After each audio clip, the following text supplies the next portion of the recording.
If you need more convincing that South Africa's corruption is out of control, look no further than the bizarre case of Thabo Bester, the convicted killer who magically vanished from prison.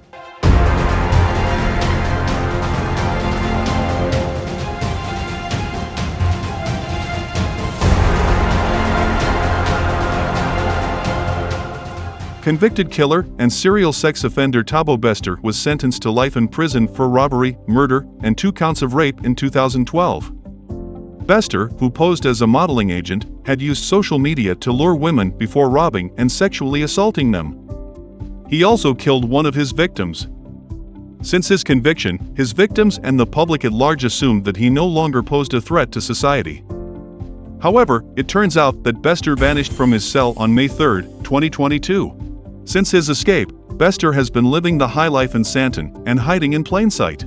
He was living under the false name of TK with his girlfriend and running a scam construction company called Aram Properties. So how did the killer escape prison, and who helped him? Bester was serving his sentence at the Manganong prison in the Free State. The Department of Correctional Services initially reported that Bester had died in his single cell after he started a fire on May 3, 2022. They claimed his body was burnt beyond recognition.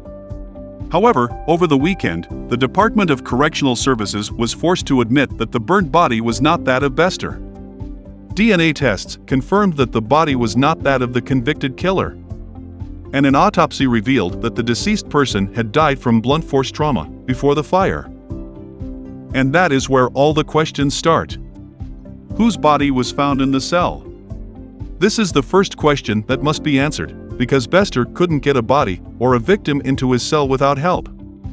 If the victim was dead, someone brought a dead body into the prison without raising any alarm. If the victim was another prisoner, how on earth did the prison not realize someone had been missing for almost a year?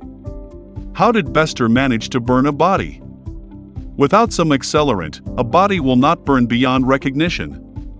It also takes a long time for a body to burn that badly. So, how did Bester manage to burn a body beyond recognition in a prison cell, without the smell, the fire, or the smoke alerting anyone? And where did he get the accelerant used to fuel the fire? How did Bester escape his cell and the fire? By the time the fire was discovered, Bester was no longer in his cell. So how did he get out? And once out of his cell, how did he get through all the security measures and vanish from the prison? The Department of Correctional Services and the justice sector are not looking very good. There are many questions that they must answer. Starting with why it took so long for them to figure out that the body was not that of Bester. An autopsy would have revealed that a dead man could not set himself on fire. So why did it take so long to release the autopsy report? And why did it take almost a year for a DNA test to confirm that the body was not that of Bester? How can there be effective justice for either victim or accused people if a DNA test that could convict or exonerate takes an extraordinarily long time to complete? How many killers escape justice during this time, and how many innocent people sit in prison awaiting trial because of this? The most important question that must be answered is, who helped Bester? The killer did not tunnel his way out of prison with a spoon. Instead, he elaborately staged his death, and he could not have done that without help. However, the story only gets more bizarre because Bester reportedly ran a media and production company while in prison.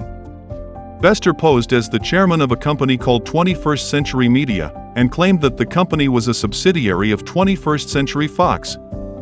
He managed to hire office space in Sandton. He also booked the Hilton Hotel for his company's launch event, which he attended via video link. All while behind bars. Clearly, the prison offered Bester perks he was not entitled to, allowing him to pull off this scam. In any accountable society, the minister responsible would have resigned out of shame when this story broke. However, accountability is not a concept that ANC politicians are familiar with. All our minister did was giggle. Your department is quoted as saying that they're still looking for the email that was sent by a warden at that Mangaung correctional facility that raised the flag that in fact he had escaped. Have you found it? No. There has been an investigation that is ongoing on the matter. and to look into the DNA of the corpse that was found there, and also all the leads. So we will prefer that not to run a running commentary on the matter. It's bad enough that less than 20% of murderers in South Africa even face a day in court, but now we are helping the convicted ones escape.